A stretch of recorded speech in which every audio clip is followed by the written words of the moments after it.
우리가 성경을 해석하는 방법에 대해서 어느 정도는 좀 이해할 필요가 있을 줄 압니다. 왜냐하면 모든 이단들, 이 적그리스도 세력들은 뭘 가지고 우리를 공격하냐 하면은 주의 말씀을 가지고 주의 말씀을 왜곡해서 우리를 미혹하기 때문에 그 말씀을 분별하려면은 성경 해석하는 방법들을 좀 이렇게 우리가 이해할 필요가 있을 것입니다. 성경 해석은 본문과 배경을 함께 볼 필요가 있습니다. 우리가 이렇게 단추를 꼬맬 때 이 단추 하나를 갖다 여기다 꼬매면 그 단추 하나만 꼬맨 걸 보면은 분명히 잘 꼬매져 있어요. 맞는 것 같아요. 그렇죠. 뭡니까? 전체를 보면 틀어져 있잖아요. 그 제자리에 꽂히는 거 보려면 전체 큰 틀을 이렇게 볼 수 있어야 됩니다. 그래서 성경은 이 본문 말씀도 잘 봐야겠지만 그 본문 말씀을 좀 확대하고 더 넓게 범위를 키워서 한 장 한 기절만 보지 마시고 그 한 기절 이해가 안 되면 한 장에서 또 한 권에서 전체 성경 66권에서 보고 또 그 성경이 가지고 있는 여러 가지 정치적인 것, 문화적인 것, 또 이렇게 사회적인 다양한 이 질적인 것이 이르기까지 그 범위를 잘 보면서 전체적으로 볼 수 있어야 할 것입니다. 우리가 그걸 폭넓게 보지 못하면은 성경이 엉뚱한 방향으로 해석될 수 있습니다. 예를 들면 이렇습니다. 예를 들자면은 우리가 손주가 키울 때 할머니들이 뭐라고 그래요? 아이고 내 강아지 그러잖아요. 근데 그것만 딱 가지고 내 강아지 한마디만 가지고 해석하면 아이고 저 할머니는 또 새끼를 가지고 개새끼라고 그러는구나 이거 손주를 가지고 그렇게 해석이 되잖아요. 우리의 문화를 이해하면 내 손주 귀엽구나 이 말씀이잖아요. 성경도 그렇게 봐야 한다는 것입니다. 문자적인 것만 가지고 보면 안 된다는 것이죠. 이단들은 이렇게 우리가 좀 이렇게 분별이 약간 서툰 것을 통해서 그 틈을 노리고 엉뚱하게 뭐 좀 성경에서 박식한 것처럼 제대로 해석한 것처럼 노리고 접근해서 왜곡된 말씀 가지고 우리를 미혹합니다. 그래서 우리가 최소한 몇 가지 요령을 좀 터득할 필요가 있는데 뭐 알기 쉽게 말씀은 그렇습니다. 첫째, 성경을 볼 때는 말씀 전체를 좀 볼 수 있어야 됩니다. 한 말씀을 보더라도 그 말씀 가지고 있는 한 기절만 가지고 해석하지 말고 전체를 좀 봐야 되는 것이고 또 그것이 잘 이해가 안 되면은 요즘 성경에 관주 성경 있잖아요. 관주를 찾아서 계속 이어가면서 보면은 잘 설명되어 있습니다. 그렇게 하면 말씀을 분별할 수 있을 것이고요. 또 하나 그게 잘 이해가 안 된다면은 여러 가지 주석들 또 자료들이 있습니다. 그런 책들이 없는 분들은 물론 다 받을 수가 없겠습니다만 제가 말씀드리면 저한테 모든 책들이 거의 다 있습니다. 뭐 한국에 있는 거, 미국에서 발행된 책, 뭐 해서 수많은 29개 주석이 있습니다. 저한테. 그것들 이렇게 비교해서 보시면 정확히 알 수 있을 것입니다. 그래도 이해가 안 된다 하면은 자문을 하시면 됩니다. 엉뚱한 데 가서 엉뚱한 사람에 물어보고 엉뚱한 데서 뭐 말씀 가르친다 하지 마시고 담임 목사에게 여쭤보는 게 제일 안전합니다. 단박을 벗어나면 어떤 인간들이 입 벌리고 노리고 있을지 모르기 때문에 담임 목사에게 자문하면 가장 정확하게 성경을 알려줄 수 있을 것입니다. 그 다음에 또 한 가지 우리가 늘 말씀드린 겁니다만은 성경을 여는 키를 놓치지 말아야 됩니다. 성경을 여는 키가 뭐라고 했어요? 그렇습니다. 예수 그리스도가 모든 성경을 여는 마스터키다 하는 것을 꼭 잊지 마시기 바랍니다. 이 마스터키를 잘못 이야기하면 성경은 빛나기 시작합니다. 오직 성경에서 말한 예수 그리스도, 그 예수 그리스도를 통해서 성경을 열어갈 때 성경이 열려지게 돼 있고 바른 관점을 가질 수가 있을 것입니다. 왜냐? 요한복음 5장 39절에 주님께서 신 이렇게 말씀하셨어요. 너희가 성경에서 영생을 얻을 줄 알고 성경을 상고하거니와 이 성경이 곧 내게 대하여 증언하는 것이니라. 그러므로 성경은 어디를 펴든지 항상 예수 그리스도의 십자가에 도의돼서 연결되어 말씀하고 있는 것이고 그 말씀을 통해서 성경 우리에게 요구하는 것이 뭐냐? 그 말씀 앞에 우리 자신들을 비춰서 우리가 마땅히 회개할 걸 회개하고 그를 통해서 주님과 관계를 회복하고 믿음으로 온전케 되기를 원하는 것이며, 그 믿음의 토대에서 우리가 변화되고 성숙해서 우리 인격과 삶이 변화되어서 그리스도의 장성한 믿음의 분량이 이르도록 그렇게 이끌어가고 있는 것입니다. 그래서 진짜 성경 말씀을 제대로 깨닫고 알고 믿는 사람들은 어떤 사람들이냐, 회개가 터져나오게 돼 있고 믿음이 장성하게 돼 있고, 이 생각하는 것이나 말하는 것이나 이 삶의 모습이 딱 하나님의 말씀 중심으로 균형이 딱 잡히고, 그리고 날로 그리스도 안에서 변화되어가는 사람들일 것입니다. 근데 사단은 반대입니다. 우리가 사단의 특징들을 잘 알아야 됩니다. 사단의 첫 번째 특징이 뭐냐면 요한복음 8장에서 주님께서 분명히 말씀하시다시피 사단은 거짓입니다. 거짓의 아비가 사단이기 때문에 온갖 거짓을 가지고 우리를 미혹하는데, 사단은 복음을 왜곡해서 거짓 복음을 가지고 접근할 것입니다. 그리고 또 하나 조심할 것이 뭐냐면 거짓 능력, 이거 조심해야 됩니다. 그래서 이 마지막 시대에 거짓 복음과 거짓 능력이 끊임없이 우리 가운데 파고들 것입니다. 그런데 이 사람들의 특징도 있습니다. 뭐냐면 하나님께 영광 돌리기보다는 자기들의 영광을 차지합니다. 그래서 모든 이단 개수들은 하나님께 영광을 돌려요, 자기한테 영광을 돌려요? 그렇습니다. 다 이단들의 특징입니다. 자기가 영광 받고, 자기가 마치 이 시대 무슨 하나밖에 없는 주의 종이든지 자기가 재림의수든지 다 자기가 영광을 받고 그리스도의 자리를 자기가 앉아 있습니다. 그리고 이단에 빠진 사람 특징들이 있습니다. 뭐냐? 대체로 보면 교만합니다. 절대 다른 사람 말 듣지 않습니다. 그래서 자기만 옳습니다. 그리고 자기가 소속한 집단만 옳습니다. 이게 다 이단들의 특징입니다. 우리는 그런 거 아니잖아요. 바울 사도를 보세요. 바울 사도는 복음을 잘 알고 정말 여기 천국을 갔다 왔다. 다 이게 진리 안에서 정말 온전한 바울조차도 뭐라고 고백하여?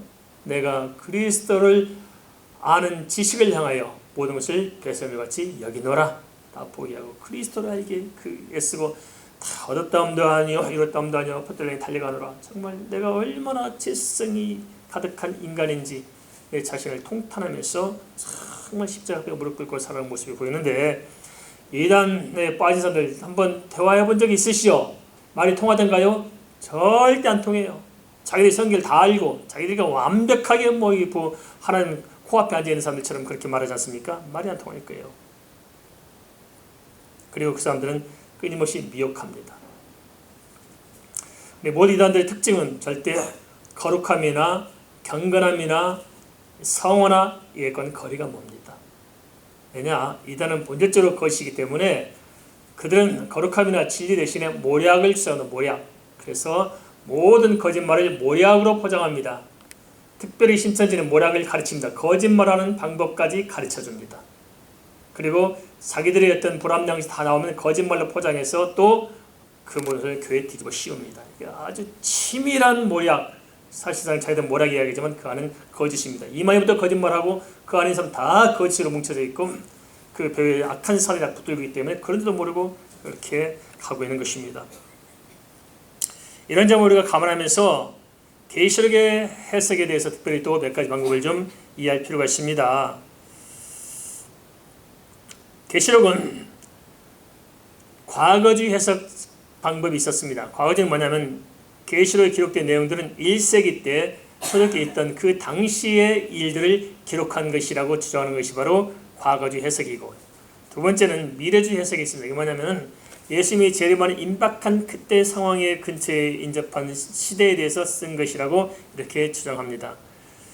물론 성경은 과거주의 해석도 필요하고 미래주의 해석도 필요할 것입니다. 과거주의도 다루고 있고 미래도 다루고 있기 때문에 그렇습니다. 그렇지만 과거로만 해석한다, 미래로만 해석하는 때 문제가 생깁니다. 왜냐하면 과거주의 해석이나 미래주의 해석은 어디서 등장했냐면 가톨릭에서 등장하기 시작했습니다. 왜 그러냐면 모든 계획주의적인 신학자들은 이단의 개수 적그리스도를 누구로 봤냐면은 가톨릭 교황으로 봤습니다.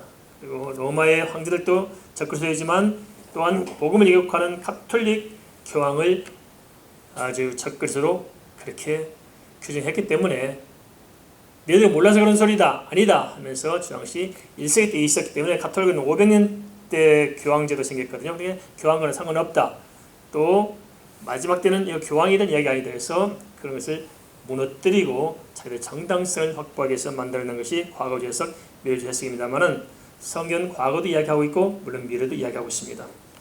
그 다음에 세 번째로 역사주의 해석인데, 이거 뭐냐면 성경의 이 모든 요한계시록은 역사를 다루고 있다. 그래서 초대교회부터 마지막 때까지 전 역사를 지금 다루고 있다. 맞는 말씀입니다. 그런데 거기에도 어떤 잘못 해석하면 맹점이 있다는 것입니다. 뭐냐? 세대주의에 빠진 사람들이 역사적 해석을 역사적인 맥락에서 해석한 것이 아니고 인위적으로 해석하는데, 요한계시록에 나와 있는 7교회를 가지고 7세대로 구분합니다. 그래서 예를 들면 라우디아 교회는 마지막 때에 있는 교회들을 이야기한 것에 대해서 7세대로 나누어서 이렇게 접근하는 것 자체가 굉장히 이태롭고 위험합니다. 성경 7개를 왜 보여줬을까요? 7개는 모든 시대와 모든 지역을 떠나서 전 세계 교회들의 다양한 모습을 다 보여준 것이 7개를 통해서 보여줬다는 것입니다. 어느 교회는 라우디게아 교회가 같기도 하고, 어떤 교회는 사도교회가 같기도 하고, 어떤 교회는 두 가지가 겸해 있을 수도 있고, 다양한 모습을 보여줌으로써 교회를 반추하고 있는데, 이것을 세대로 끊어가지고 거기에 짝을 맞춰서 끼워 넣어서 성경을 해석하려고 하는데 문제가 있다는 것입니다. 그러나 또 한편에서는 이상주의적인 해석을 또 주장합니다. 그 뭐냐면은 성경은 구체적인 사실을 기록한 역사가 아니라 하나의 그냥 픽션을 나타나는 이 사건들의 기록을 픽션으로 전제하고, 그런 픽션들을 통해서 궁극적으로 말씀하고자 하는 것은 뭐냐? 원리, 예수님 믿는 원리를 이야기하고자 한 것이지 그 사실적 역사를 반영한 게 아니다 하고 주장하는 또 한 입장들이 있을 것입니다. 그럼 어찌해야 될 것인가? 근데 대체로 이단들은 두 가지를 가지고 치밀하게 파고 들어옵니다. 하나는 뭐냐? 문자적인 해석을 가지고 문자를 해석합니다. 신천지가 개혁성경만 고집한 이유가 있습니다. 개혁성경이라는 그 한자어에 거기에 기초해서 자기들의 교리틀을 만들어왔기 때문에 개혁개정으로 바뀌면서 그것이 번역이 다시 새롭게 되니까 이제 자기들이 이단의 어떤 교리를 주장할 수 있는 근거가 없어진 것입니다. 그러면서 이제 그렇게 주장하니까 또 이제 거짓말이죠. 그런 적 없다 또 발뺌하고 있는 것입니다. 그러면 영어로 성경 번역하거나 또는 원래 히브리나 헬라어로 가서 이렇게 보면 어떻게 할까요? 웃긴 거지 사람들, 그죠?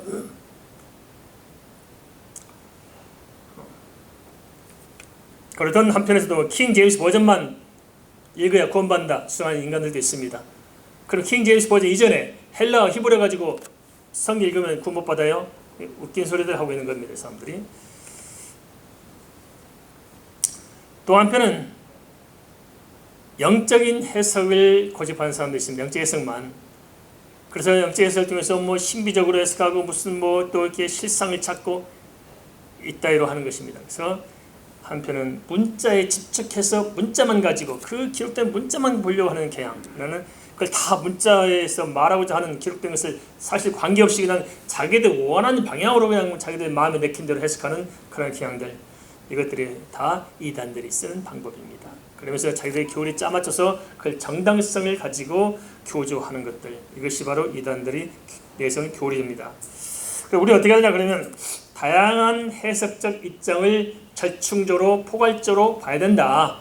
과거주의 해석, 미래주의 해석 또는 역사적인 해석 또는 문자적 해석, 영적 해석 또는 이상적인 다양한 어떤 해석들을 다 포괄적으로 보면서 다양한 각도로 바라봐야 정확하게 볼 수 있다 하는 것입니다. 그래서 우리 해석은 그렇게 쫓아가야 합니다.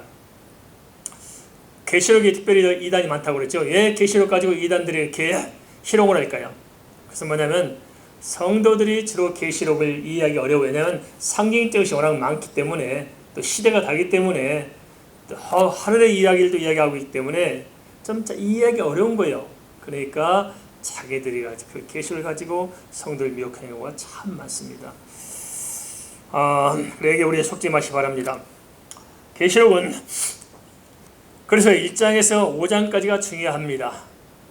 왜냐하면 1장에서 5장이 분명해야 6장부터 해석이 열려지기 시작합니다. 왜 그러냐? 그것은 1장이 예수 그리스도, 2장 3장이 교회, 4장이 하나님, 5장이 하나님의 두루마리 말씀에서 기록한 게 있잖아요. 이걸 통해서 예수 그리스도를 만나고 거기서 기록된 재림의 소망을 붙들고 하나님을 만나 거듭난 성도들이 주의 말씀을 받을 때 분별이 되기 때문에 그렇습니다. 이게 준비가 되어져야 다음 6장부터 열려지는데 이게 불투명하니까 6장부터 해석이 어려워질 수 있습니다. 그래서 6장부터 말씀이 잘 이해가 안 된다 하시는 분들은 1장부터 5장까지 말씀을 다시 한번 쭉 읽어보시면서 그 안에서 뭐가 필요하냐, 다른 것이 아니고 내가 진정 예수 그리스도 안에서 거듭났는가 하는 자기 자신의 진정성을 발견한 사람, 그게 필요하다는 거예요. 그렇게 될 때 6장부터 말씀이 열려지기 시작할 것입니다.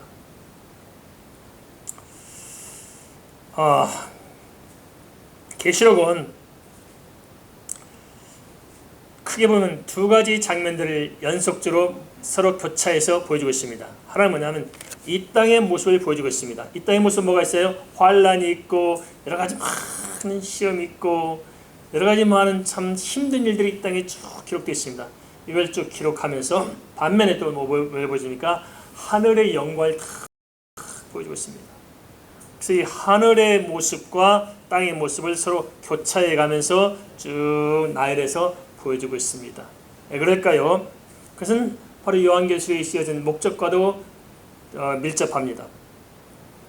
요한계시록은 이 땅에서 그리스도를 섬기고자 애쓰는 수고하고 지치고 피곤하고 정말 고난받는 성도들에게 하늘의 소망을 바라보므로 말미암아서 이 땅을 이기도록 하는 하나님의 사랑의 권면이 담겨있기 때문에 그렇습니다. 그래서 힘든 사실을 부인한 것이 아니고 힘든 사실 속에서 하늘을 바라보므로 말미암아서 성도들에게 믿음으로 이겨내도록 붙들고자 한 것이 바로 요한계시록에 쓴 목적이기 때문에 그렇습니다. 우리 이 목적을 잘 이해할 필요가 있습니다.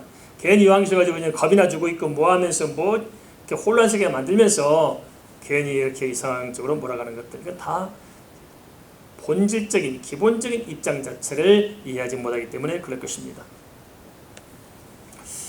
요한계시록 5장 1절에서 말씀하고 있는 7인이 나오죠. 이제 5장에서 7인을 말씀을 이야기해 주잖아요. 그런데 이 7인은 6장부터 쭉 이렇게 설명해 나갑니다. 그래서 첫째인, 둘째인, 셋째인, 넷째인, 다섯째, 여섯, 일곱째인까지 가는데 마지막 7번째 인을 딱 빼면은 뭐가 나오냐면 7 나팔이 딱 나오는 거예요. 그 다음에 첫째 나팔, 둘째 나팔, 셋째, 넷째, 다섯째, 여섯, 일곱째 나팔을 딱 열면 일곱째 나팔이 뭐가 되냐면 7 대접이 딱 보여지는 것입니다. 왜 이런 구조로 기록되어 있을까요? 근데 전체를 보면 사실상 요한계시록은 7개 인으로 되어 있다는 거예요. 7개 인으로. 근데 7번째마다 나팔이 나오고 대접이 나와 있을 뿐입니다. 네, 이런 구조가 필요했을까? 그것은 하나님의 특별한 배려일 것입니다. 무슨 배려냐? 7개 인이란 뭐냐면은 딱딱딱 봉인한 인은 뭘 말하냐면 하나님의 계시를 말합니다. 계시가 뭐냐면 하나님의 작정과 예정과 섭리를 담아놓은 것이 계시입니다. 계시란 뭐라고요?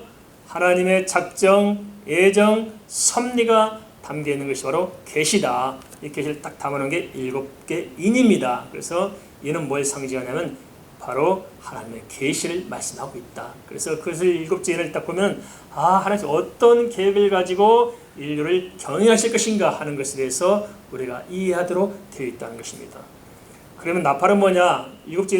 마지막 7째 인을 떼면 나팔이 나오잖아요. 나팔은 뭐냐면 그 기록된 계시를 가지고 다시 한번 우리에게 경고의 나팔을 불어준 것입니다. 이렇게 할 것이니까 너희들 이렇게 하라, 흔들지 마라, 다시 한번 경고해 줌으로써 성도들을 온전하게 붙들게 하는 것이고, 그 다음에 7번째 나팔을 딱 열면 뭐가 나오냐면 말씀드린 대로 7개의 대접이 나오는 게 뭐냐면 대접은 7개의 이 번째 이 대접을 통해서 지금까지 말씀하셨던 것이 실제적으로 이 땅에서 이루어지는 역사를 실감 있게 보여주고 있습니다.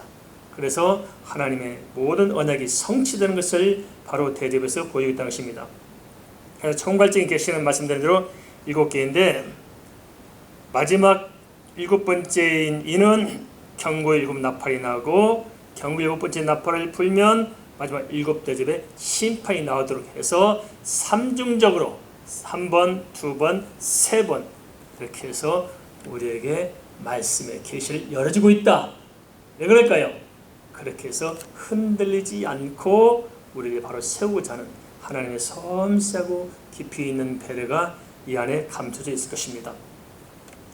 그럼 이제부터는 본격적으로 이 인을 떼어나가는 그 순서에 따라서 구체적으로 무엇을 말씀하신가 하는 것을 좀 살펴보고자 합니다. 먼저 첫째 인을 기록한 요한계시록 6장 1절에서 2절 말씀을 같이 한번 보도록 하겠습니다.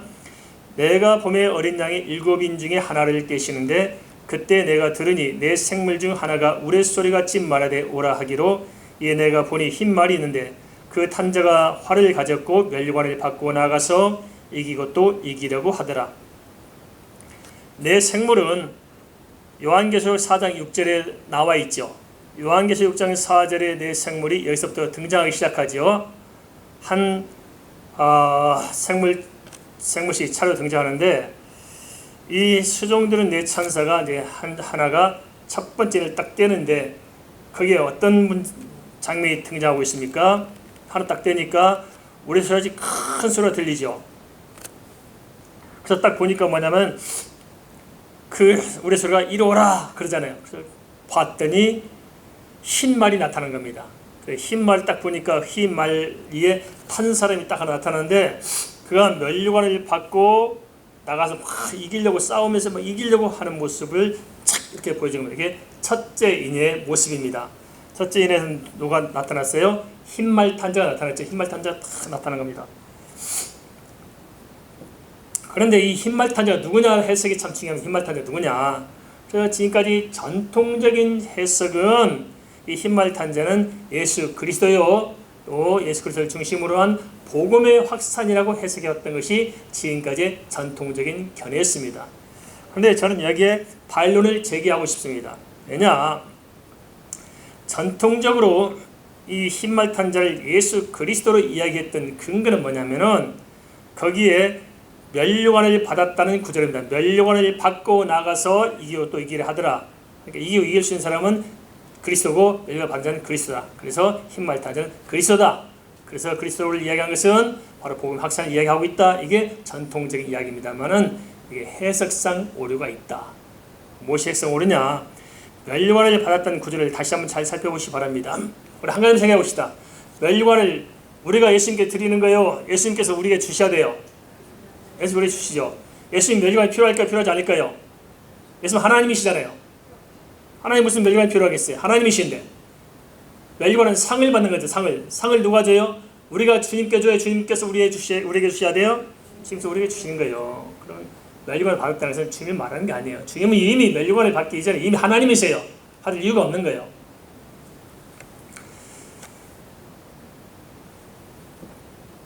그랬으면 뭘 의미하냐? 여기서 볼 때 그것은 면류관은 영광을 상징, 하나님의 영광을 상징하는데 이 영광을 자기가 받아가지고 자기가 면류관을 쓰고 자기가 그리스도 노릇을 하는 하나님의 영광을 훔쳐서 그리스도 노릇을 하는 자를 가리키고 있다는 것입니다. 그래서 이것을 바로 이야기해서는 뭘 필요하냐면 말씀대로 배경을 잘 이해할 필요가 있다고 그랬죠. 이는 뭘 이야기하고 있다고 그랬어요? 경고를 이야기하고 있다. 그 안에 타는 계시를 그 하나님의 계시를 통해서 좀 우리가 쭉 보여주고 있는 건데 그 속에서 계시를 왜 보여줘요? 그걸 알도록 만들어 주시잖아요. 그걸 통해서 우리가 분별하도록 해주신 것입니다. 그래서 첫째는 그리스도로 가장한 적그리스도에 대해서 우리에게 보여주고 있는 것입니다. 누굴 보여주고 있다고요? 적그리스도. 그리스도가 아니라 적그리스도를 보여주고 있다는 것입니다.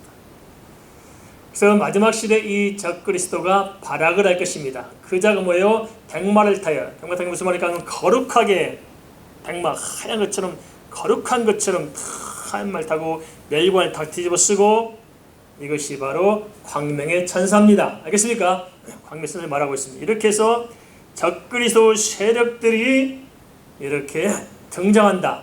그래서 전 세계로 영적 혼란시키게 하는 자가 누굽니까? 적그리스도 세력, 이단 개수, 적그리스도들이 바로 영적 혼란을 주는 스타트 라인이 바로 그 사람들입니다. 그를 통해서 사단이 역사하지 않겠어요? 그러니까 첫 번째 하나님께서 뭘 말씀하시냐면 그 정체, 진원지를 지금 밝혀지고 있는데 백마탄자는 누구냐? 자기가 그리스도처럼 꾸며서 등장하는 적그리스도, 가짜 그리스도, 사이비 그리스도임을 보여주고 있습니다. 그런데 보세요. 모든 이단들이 누굴 가장해요? 예수 그리스도를 가장하잖아요. 그런데 실제로 우스꽝스러운 게 뭐냐면, 한번 지금도 보면 그런 사진이 떠돌아다니까 인터넷에. 이만희가 자기가 이렇게 제리 메시라고 이 흰말 타고 잠실 경기장에 지가 진짜 말 타고 등장한 적이 있었어요. 그 사진 나와요. 그래서 저는 무슨 얘기냐면 지가 적그리스도임을 지 스스로 증명한 거라고 봅니다. 속지 마시기 바랍니다. 우리는 어떻게 되냐? 이런 가짜 예수, 사이비 예수가 누군지 분별을 잘해야 됩니다. 성경은 뭘 말하냐? 오직 성경에서 기록된, 구약에서 예언되고 신약에서 그대로 예언의 말씀대로 태어나시고 사시고 승천하시기까지 모든 하나님 언약의 말씀을 이루신 오직 한 분 예수 그리스도만이 우리의 그리스도이심을 말씀하고 있습니다. 그래서 마지막 시대에 이 큰 문제가 뭐냐면, 이 엉뚱한 가짜 그리스도, 이 광란 천사들에게 성도들이 다 속는다는 것입니다. 속지 말라고 먼저 이렇게 못을 박아주고 있는 것입니다. 예수님께서 말씀하셨어요. 요한복음 10장 10절 어디라고요? 요한복음 10장 10절 나보다 먼저 온 자는 도둑이라고 해서 도둑 강도요. 그러나 성도를 위해서 정말 생명을 준 자는 누구요? 예수 그리스도밖에 없어. 한 분, 예수 그리스도. 예수 그리스도. 구약시대 때도 신약시대 때도 또 지금 마지막 말세 때도 재림 때까지 인류의 알파와 오메가 시작과 끝까지 우리의 구세주는 다른 사람이 필요한 것이 아니라 오직 한 분 예수 그리스도만이 우리의 그리스도입니다. 뭐 내가 재림메시다, 내가 하나님이다. No. 다 자기 멸류관, 자기가 뒤집어쓰고 자기가 자기 하나님의 영광을 가르치고 자기가 백마 타고 이장하고 성도를 미혹하는 완전한 적그리스도, 거짓 사도, 속지 마시기 바랍니다. 그 다음에 계시록 9장 11절을 우리가 한번 보면, 19장 11절 보면 뭐가 나오냐면 백마탄자 그때 등장합니다. 근데 요한계시록 6장 2절에는 흰말 탄자가 등장하죠. 이 흰말 타고 온 자가 뭐예요? 이 흰말 탄자가 바로 적그리스도였다면, 요한계시록 19장 11절에 드디어 진짜 백마탄 예수 그리스도가 딱 등장합니다. 그래서 요한계시록 6장 2절은 짝퉁 그리스도입니다. 짝퉁 그리스도, 모방하는 가짜품. 이걸 두 말씀을 잘 비교해 보면은 요한계시록 19장 11절이 진정한 예수 그리스도의 이심을 알고 보면은 요한계시록 6장 2절에 이 백마탄자는 거짓 그리스도이심을 알 수 있습니다. 그래서 모든 영적 전쟁의 시작은 뭐냐? 사단이 붙들고 쓰는 적그리스도 이단 계수들로 통해서 영적인 문제가 시작되고 있음을 이렇게 보여주고 있습니다. 그래서 두 번째 인인 3절 4절 말씀을 보겠습니다. 3절 4절 말씀. 둘째를 떼실 때 내가 들으니 둘째 생물이 말하되 오라니, 이에 다른 붉은 말이 나오더라. 그 탄자가 허락을 받아 땅에서 화평을 제해버리며 서로 죽이게 하고 또 큰 칼을 받았더라. 둘째 인을 뗄 때 둘째 생물 곧 둘째 천사가 보여준 것은 붉은 말 탄자를 보여주고 있습니다. 그가 어떻게 합니까? 첫째는 땅에서 화평을 제해버리죠. 두 번째는 서로 죽이게 하고, 세 번째는 큰 칼을 받았다고 기록하고 있습니다. 그래서 큰 칼의 어떤 의미일까요? 김치 싸는 칼일까요? 그게 아니고 큰 칼은 전쟁에 필요한 것을 상징하고 전쟁 무기를 상징하고 있습니다. 그래서 이것은 붉은 말은 뭡니까? 피 흘리는, 붉은 피를 흘려야 되는 전쟁을 말씀하고 있다는 것입니다. 그럼 이 전쟁이 무슨 전쟁일까요? 여기서 참 우리가 혼란을 많이 겪습니다. 근데 대부분 이렇게 세대 종말인 자들이 이 전쟁을, 어떤 사람들은 다 그런 거 아니겠습니다만은 실제 이 땅에서의 전쟁을 이야기하면 3차 대전이 일어날 것이다. 뭐 누구 두 표로 나눠가지고 뭐 마쓰다 전투가 일어날 것이다. No! 아닙니다. 성경에 말하는 전쟁은 영적 전쟁을 이야기하고 있습니다. 왜냐, 성경에서 말하자면 뭘 이야기하고 있냐면 인간이 어떻게 해야 구원을 얻을 수 있는 것인가, 구원의 문제를 좀 이야기하고 있기 때문에, 영적인 구원을 이야기하고 있는 것이기 때문에 여기서 말하는 전쟁도 영적인 것을 이야기하고 있는데 영적인 것을 육적으로 해석해서 이상하게 풀어가는 사람들이 너무 많은 것입니다. 여기 속지 마시기 바랍니다. 성경의 모든 것은 영적 전쟁, 그것을 이야기하고 있다는 것입니다. 누가 이 전쟁을 일으키고 있을까요? 앞서 읽었던 1절, 2절의 적그리스도 세력, 거짓 사도들이 바로 영적 전쟁을 일으키고 있다는 것입니다. 근데 이 사람들이 뭐래요? 이게 잘 주목할 필요가 있습니다. 이게 뭐냐면 이 사람들이 하는 일은 뭐냐면 서로 죽이게 하여 땅의 화평을 제해버린단 말은 무슨 말입니까? 평화가 없어져가는 게 점점점 사람들 심리 강팍해져가고 그러면서 어떻게 합니까? 서로 죽이게 하는데 서로 죽이는 이 사람들이 어떤 사람들이에요? 잘 봐야 됩니다. 바로 교회 안에서 대전쟁이라는 것을 말씀해주고 있습니다. 마지막 시대에 가면 갈수록 믿는 성들끼리 서로 지지고 볶고 싸우고 난리가 날 것입니다. 교회 안에 가라지가 있고 교회 안에 참 알곡이 있잖아요. 알곡과 가라지들 싸움이 일어나는데 다른 데 싸움이라는 것이 아니고 교회 안에서 싸움이 일어납니다. 그런데 이게 설마 그럴까 했는데 진짜 그렇습니다. 진짜 그렇습니다. 이게 한국교도 지금 심각합니다. 안 싸우는 교회가 별로 많지 않아요. 다 씹어먹고 싸우고 이 싸우고 저기 시험 주고 저 넘어지고 어떤 이게 다 파고들면 뭐가 있어요? 진짜 뒤에서 사단이 역사는 영적 전쟁을 일으키는 사단이 하는 짓이 보시십니다. 어느 교회가 아주 좀 잘 알려진 교회인데 저한테 상담이 왔어요. 제 책을 읽어보고는 거기서 좀 상담이 왔어요. 목사님 아무래도 우리 교회가 싸우는데 신천지가 개입된 것 같다고 그러더라고요. 신천지가 개입돼서 막 이간질시키는 그런 것 같은데 어떻게 해야 해요 이걸 도대체. 그렇게 저한테 상담이 왔어요. 그런 경우가 많이 있을 것입니다. 싸우는 데에 파고들면 이간질하는 사람이 반드시 있어요. 그 사람들이 배우를 캐보면은 사단에 붙들렸든지 이단에 붙들렸든지 어떤 문제가 있을 것입니다. 그래서 그런 주기를 타고 들어와서 교회가 아주 그냥 혼란스럽게 만드는, 서로 죽이도록 만드는 것, 이런 일이 있을 것입니다. 교회 분란 갈수록 힘이 될 거예요. 우리도 다 겪어왔잖아요. 이게 다 영적인 문제입니다. 그럼 어떻게 해야 되느냐? 우리 이걸 잘 봐야 됩니다. 그래서 교회는 절대 분란이 있으면 안 됩니다. 파당지는 일이 있으면 안 됩니다. 알겠습니까? 절대 그러시면 안 됩니다. 그런 일이 생기더라도 같이 기도하고 하나님 안에서 우리가 풀어가야 되는 것이 서로 의견이 다를지라도 하나님 안에서 의견을 풀어야 됩니다. 그 교회 영적 수준은 예배 시간을 통해서 판단하는 것이 아니고 회의할 때 보면 아는 겁니다. 회의가 은혜스러운 교회가 진짜 새로운 교회고 삶이 은혜스러워야 됩니다. 그래서 우리가 잘 분별해서 교회가 정말 평온한 교회, 든든히 세워진 교회로 만들어가야 할 것입니다. 그렇지 않으면 틈이 생기면 사단이 반드시 역사하고 파고들 것입니다. 그럼 어찌 하느냐 구체적으로 디모데후서 2장 1절 미리 말씀하셨어요. 주 예수 그리스도 안에 있는 은혜 속에 강하고, 어디에 있는 은혜 속에 강하라고요? 주 예수 안에 있는 은혜. 주 예수 밖에서 은혜를 구해요? 아니에요.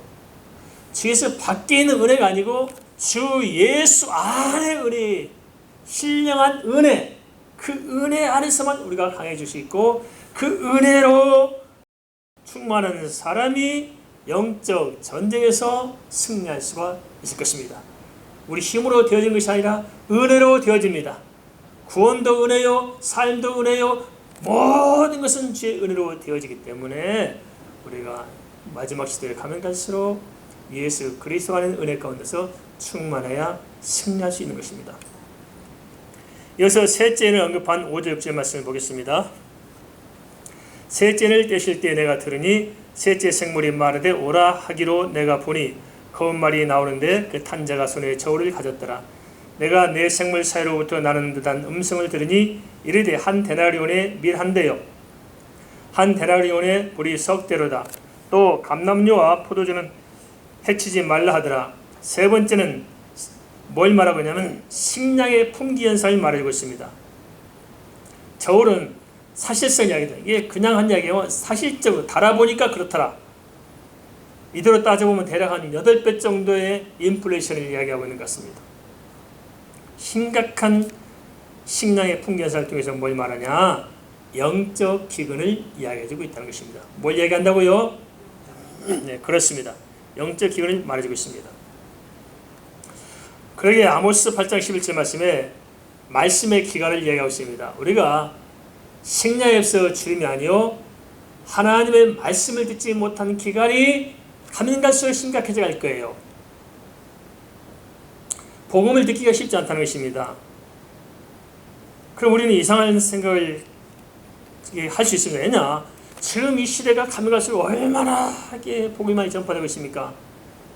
유튜브, 동영상, 방송국, 문서 엄청나게 들고 일어나는데 문제는 뭐냐? 진짜 들어야 할 말씀을 듣지 못하는 거예요. 너무너무 혼란스러운 거예요. 물이 막 쏟아지니까 홍수가 나가지고 다 뒤집어지고 섞여져 있다는 것입니다. 그래서 성도들이 참 분별을 못하는 거예요. 그럼 어찌해야 될까요? 우리 잘 생각해야 됩니다. 분별의 기준으로 하나 말씀드리자면 데살로니가후서 2장을 제가 말씀드린 적이 있습니다. 데살로니가후서 2장 어디라고요? 네, 데살로니가후서 2장을 과제로 내드립니다. 대회 가셔서 데살로니가후서 2장을 꼭 읽어보시면 우리가 좀 도움이 될 줄 압니다. 그래서 우리에게 필요한 것이 뭐냐면 어떻게 해야 말씀을 드릴까? 그건 진정한 거듭남이 필요하다. 왜냐? 주의 말씀은 주의 양들에게 들려지게 되어 있어요. 내가 하나님의 양이 아니면 하나님께서 택한 자가 아니고서는 주의 음성이 들려지지가 않는 것입니다. 말씀이 없어서 귀가 아니라 말씀이 흘러 넘친데 불구하고 문제는 뭐냐? 말씀을 분별해서 들을 수 있는 내 귀가 열려지지 않은 게 이게 문제가 될 수 있다는 것입니다.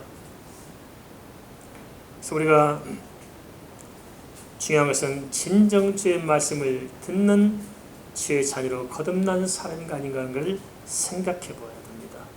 영적인 것이야말로 참 진실이 필요합니다. 절대 다른 게 섞여 들어있었습니다. 진실성. 그래서 신앙은 진실합니다. 진리란 진실에 서 있는 것입니다. 한데 왜 감람류와 포도주는 해치지 말라고 하셨을까요? 다른 건 다 해야 하는데 감람류와 포도주만큼만 해야지 못하도록 해놓으셨습니다. 왜 그랬을까요? 그것은 택한 백성들에 대한 말씀이기 때문에 그렇습니다. 택한 백성들이 들어야 할 말씀, 감람류와 포도주, 은혜의 말씀, 진리의 말씀, 본질적인 은혜와 진리의 말씀은 어느 누구도 해하지 못하도록 그 말씀은 그 물줄기를 따라 거대하게 깊이 있게 흘러가고 있는 것입니다. 뛰든 안 뛰든 그 말씀이 있다는 것입니다. 그 말씀을 이사야서 25장 6절은 이렇게 말합니다. 오래 저장되었던 맑은 포도주. 할렐루야. 이 말씀을 드려야 됩니다. 이 말씀. 그래서 요한계시록 1장 3절에는 마지막 시대의 말씀 때의 복을 이야기하잖아요. 요한계시록에서 말하는 복은 좀 특별합니다. 어떤 자가 복 있는 자냐? 다른 것이 아니고 말씀을 읽고 말씀을 듣고 그 말씀을 지켜 행하는 자가 복이 있다고 기록하고 있습니다. 동의하십니까? 그래서 진정한 이 혼탁한 시대에 우리가 영적 기근에 시달리지 않기 위해서는 성령이 교회에 하시는 말씀을 드려야 됩니다. 오래 저장된 맑은 포도주의 말씀. 그런데 지금 전 세계의 흐름을 보면 참 심각해집니다. 우리 성도님들 잘 이렇게 시간 못 느낄지 모르겠습니다만은 길선에서 또 이렇게 살아가는 저로서는 보면 전 세계 영적 대흐름의 추세를 보게 됩니다. 그런데 뭐냐? 전 세계 이제 인문학이 대세입니다. 인문학이 대세. 성경이 세상의 학문을 해석해 나가는 것이 아니고 성경의 말씀이 인문학에 의해서 난도질 당하고 사람의 생각에 따라서 필요한 것만 치사 선택해서 세상 학문, 세상 사람들의 욕구를 충족하시는 방향으로 흘러가고 있다 하는 것입니다. 그러니까 성경을 가지고 말하는 것처럼 보일지 모르지만 사실상은 성경을 이야기하는 것이고 아니고 빛깔만 성경이지 사실은 인간의 사상과 인간의 철학을 말하고 있다 하는 것입니다. 성경이 이용당할 뿐이다 하는 것입니다. 잘 분별해야 됩니다. 마지막으로 넷째 인을 기록한 7절 8절 말씀을 보겠습니다. 넷째 인을 떼실 때 내가 넷째 생물의 음성을 들으니 말하되 오라 하기로 내가 봄에 청황색 말이 나오는데 그 탄 자의 이름은 사망이니 음부가 그 뒤를 따르더라. 그들이 땅의 4분의 1의 권세를 얻어 검과 흉년과 사망과 땅의 짐승들로서 죽이더라. 넷째인의 청황색 말탄자는 영적인 죽음을 상징하고 있습니다. 영적인 죽음이란 무엇일까요? 무엇이 영적으로 죽은 것일까요? 이미 예수 믿지 않은 사람들은 죽어있는 사람이잖아요. 그런데 히브리서 6장이나 히브리서 10장 보면은 또 다른 케이스를 이야기하고 있습니다. 여기서 영적인 죽음은 예수 안 믿는 세상 사람들이 말한 것이 아니고 히브리서 6장, 히브리서 10장에서 말하고 있는 배도자들을 지금 의미하고 있습니다. 그래서 영적인 죽음은 완벽한 배도를 이야기하고 있습니다.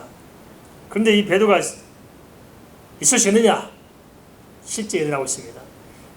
대부분 이단으로 간 사람들, 신천지로 가거나 뭐 하나님 교회로 가거나 이단으로 간 사람들이 다 어디서 나오냐면 교회 안에서 있던 사람들이 그리 갑니다. 나름대로 믿음이 좋다, 뭐 성경을 많이 읽었다, 뭐 성경 공부했다, 뭐 제자훈련 받았다는 사람들이 심지어 목사까지도 이단으로 넘어갑니다. 장로들도 많이 넘어가고요. 그래서 교회에서 내려놓은 사람들도 본 이단은 많이 가 있습니다. 그 모든 이단은 그 사람들이 어디서 나왔냐? 교회에 다니던 사람들이에요. 나름대로 잘 믿음이 좋다는 사람들이 다 보면 거기 가 있습니다. 이게 뭐냐? 완벽한 배도입니다. 알겠습니까? 완벽한 배도. 그걸 조심해야 됩니다. 어떻게 죽었습니까? 전쟁과 기근으로 죽은 것입니다. 전쟁과 영적 전쟁, 영적 전쟁을 치르다 보니까 영적인 기근이 온 거예요. 그걸 이겨내지 못하기 때문에 누가 일으킨 전쟁? 사단이 일으킨 흰말탄 거짓 그리스도, 적 그리스도에 의해서 거짓 사도에 의해서 만들어진 그들의 잘못된 미혹, 가짜 복음, 가짜 능력, 그걸 가지고 끝내 빠져서 거기서 빠져나오지 못한 사람들, 그것을 성경은 깊이 조명해주고 있습니다. 영적 이 문제는 정말 세상 문제보다도 더 심각합니다. 세상 문제는 조금 지나면 다 해결될 수 있어요. 지나가면 그뿐이에요. 그러나 영적 문제는 영원한 세계를 좌우하기 때문에 우리가 심각성을 가져야 됩니다. 그런데 여기서 보니까 땅의 4분의 1을 해야 할 권세를 가졌다고 그랬잖아요. 이게 엄청난 겁니다. 그러면 4사람 중 1사람을 누가 끌어가요? 사단이 끌어간다. 근데 이걸 어떻게 이해할까?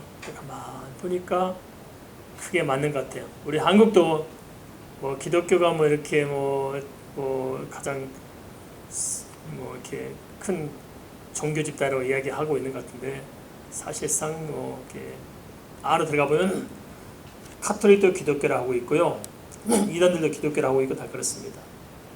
그래서 총체로 따져보면 우리 교회를 볼 경우 분이 말씀드렸습니다만 650만 정도, 그렇게 추석성도 650만 정도 보고 있는데요. 그 중에 150만이 이단입니다. 이런 걸 따지면 얼추 4분의 1이 다 이단에 가 있는 셈이에요. 기독교 사람 중에서. 기독교 사람 4명 중에 1명은 이단이라는 거예요. 그렇죠? 그러고 보니까 참 이 말씀이 문자적으로 해석해서 좀 그렇습니다만은 한편으로는 생각해 볼 때 좀 무시할 수 없는 말씀이다. 그런 경향이 있구나 하는 것을 알 수 있을 것입니다. 그래서 조심해야 됩니다. 4명 중 1명은 배도가 되는 거구나. 그럼 어찌할 것이냐 이 시대에. 그런데 지난주도 말씀드렸습니다만은 항상 우리가 조심할 것은 이단들도 자기들이 옳다고 믿고 이단이 됐을까요? 아니라고 생각하고 이단이 됐을까요? 옳다고 믿고 이단돼요. 이단들이 믿음이 더 강해 보여요? 우리가 강해 보여요? 이단들만 강해 보여요. 말했었습니다. 그리고 얼마나 말이 안 통하는지 몰라요. 우리 이영수 선사님은 신학대학을 나온 분입니다. 대학 나오고 신학교 나오고 신학대학으로 공부하신 7년 동안 공부하신 분이에요. 신학을 연구하신 분이에요. 이영수 선사님 동생은 어디 이상한 무슨 성경학교 뭡니까 그게 신천지 것도 하나 붙들려가지고 쫓아다니면서 그걸 배웠어요. 그 신천지 넘어가가지고 우리 이영수 선사님은 신천지 끌고 가려고 그래요. 그 말 안 들어준다고 시비가 많고. 그럼 이영수 선사님이 성경을 잘할까요? 그 동생이 잘할까요? 저 사람이 잘하지 않겠어요. 말이 안 통해요. 이게 참 안타까운 노릇입니다. 다 내가 옳다고 믿고 이단 갑니다. 지옥도 내가 옳아서 지옥 가는 거예요. 이 사실을 우리가 분명히 깨달아야 될 줄 믿습니다. 오늘 네 가지 인을 살펴봤는데 어찌하자 좋느냐. 성님이 1장에서 5장까지 대안을 이야기했어요. 2장 3장에 7교회에 주신 공통의 말씀이 있다고 그랬잖아요. 그래서 제가 1장 5장을 잘 이렇게 말씀을 가지고 내가 온전히 그 말씀에 서면 6장부터 보이는 말씀이 뭐냐면은 이미 이 안에 답을 가지고 있다는 거예요. 2장 3장 7교회를 이야기하고 있는데 7교회 주신 말씀에서 특별히 두 가지를 강조하고 있잖아요. 하나는 성령의 교회에서 말씀을 들을지어다. 또 하나는 끝까지 인내하라. 그래서 우리에게 필요한 건 뭡니까? 이 어려운 혼탁한 시대에 살아가는 성도들의 기준은 뭐냐? 성령이 교회에 하신 말씀을 들어야 됩니다. 이 말은 반대로 사단이 하는 말, 적그리스도 하는 말, 이단이 하는 말, 이상한 사람 하는 말 듣지 말고 성경을 통해서 성령 말씀하시거든요. 성경을 통해서 성경을 열어주시는 그 성령의 음성을 듣고 그 말씀 붙잡고 잘 인내해 나갈 때 우리가 승리할 줄 믿습니다.